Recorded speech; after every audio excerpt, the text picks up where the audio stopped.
Ito po yung basic tools. Ngayon sir, ito po yung upuan ng driver.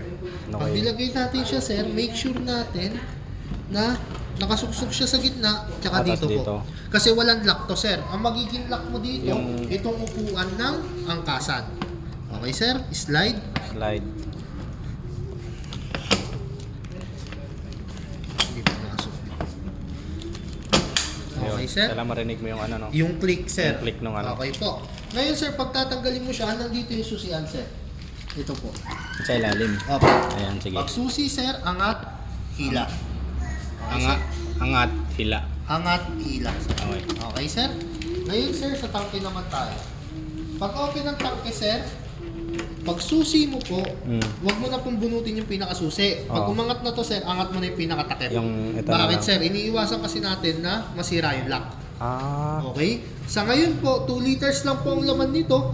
SOP natin, pagbaba ng showroom, kailangan mo magpagas sa pinakamalapit na gas station.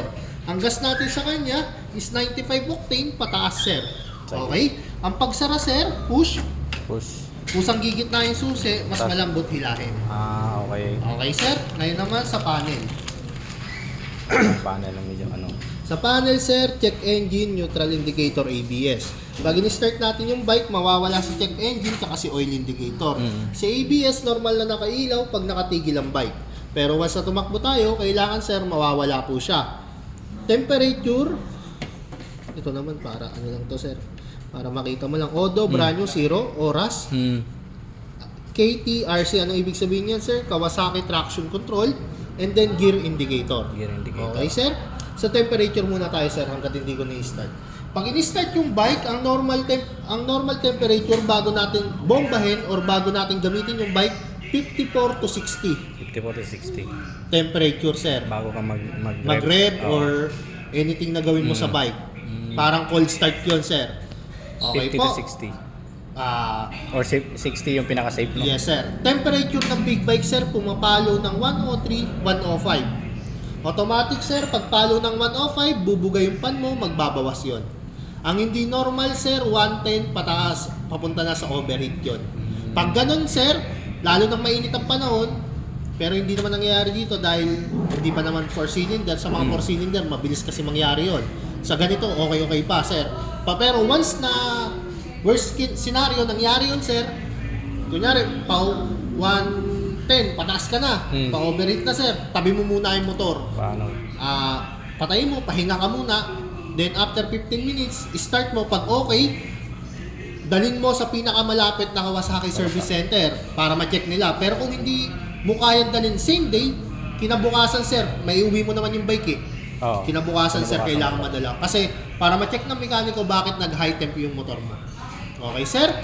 Kill switch or safety switch, pag nakaangat yan sir, di natin may start. Working po kailangan po nakababa. Sir, ito sir is passing light.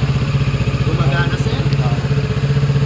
Sir, Okay. INO, gumagana rin. Signal light sir, sa harap, sa likod, sa kabilang side. Okay po. Hazard sir. Ito ang hazard no? Working din. Busina. Brake light sa harap. Sa likod, sir. Ayan. Working dito. Safety features ng bike, once na naka-science na, may cambio mo. Automatic mamamatay. Working din, sir. Okay. Okay po. Working naman po lahat. Ngayon, traction control tayo, sir. Traction control, sir. Dalawa lang yan. Select. 1. Sports, select. Pag gusto mong sports. Pag gusto mong road, select. 2, select. Okay. Okay, sir? Okay na ako sa book. Okay, sir. Then, pag gusto mong ihiga yung bike, yung talaga sumasayad yung tuhod, siko, Okay. patayin mo, sir. Yun. Mas delikado tayo dyan. Huwag mo na yan. Pero, sa to muna tayo. Okay, sir? Working naman lahat.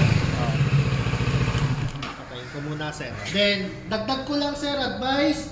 Sa big bike, sir, wala na tayong braking period. Example, paglabas mo dito, gusto mo mag-100, mag-120, 140, walang problema, sir. Pero syempre, wag natin pepersahin yung bike na Pagpalo pa lang ng segundo, sir, ibabaw mo yung throttle, kukunin mo Patay. yung top speed. Baka Huwag dire-dire naman, sir. bangga ka na. Opo. Then, dahan-dahan pa lang muna kasi medyo madulas pa yung gulong. Laruin mo Yes, sir. muna yung gulong mo, sir. Sige sir. Okay po, working naman po lahat. Congrats po. Thank you, thank you. Thank you po. Thank you sir. Ang last ano lang sir, ito sigurado tatanong mo siya niya. Paano mag-check ng fluids? Ito sir, langis natin. Ito kulan. Kaya baka madalas mong mapansin to, nandito. Lalo't naka-side stand. Pa nag-check lagi yan sir. Kailangan At kahit ang ba. Kailangan naka-ano siya, O, nakapadak. Ayan, tsaka pa lang makikita ng oil, level nito, sasakto. Ganun din dito sa fluid, same din doon. Sige Okay, sir. sir? Yun lang naman. Thank you. Tapos, in case lang na nabababahan ka sa minor, gusto mong itaas, ito yun sir. Yan lang po adjust ng minor. Pakanan ng pataas, pababa, pakaliwa. Pag ganun sir, pataas. Opo, pero mag-a-adjust ka lang sir, pag mainit na. Huwag mong gawin sa malamig. Tapos yung ano nito sir, yung adjustan, pag ina-adjust ko tong Yan sir. Yung 1 na ang pinakamataas ng ano, number 5 pinakamababa. Taas mo lang ng konti, pihit. tapos lagay 1 ang pinakamalayo, 5 ang pinakamalapit.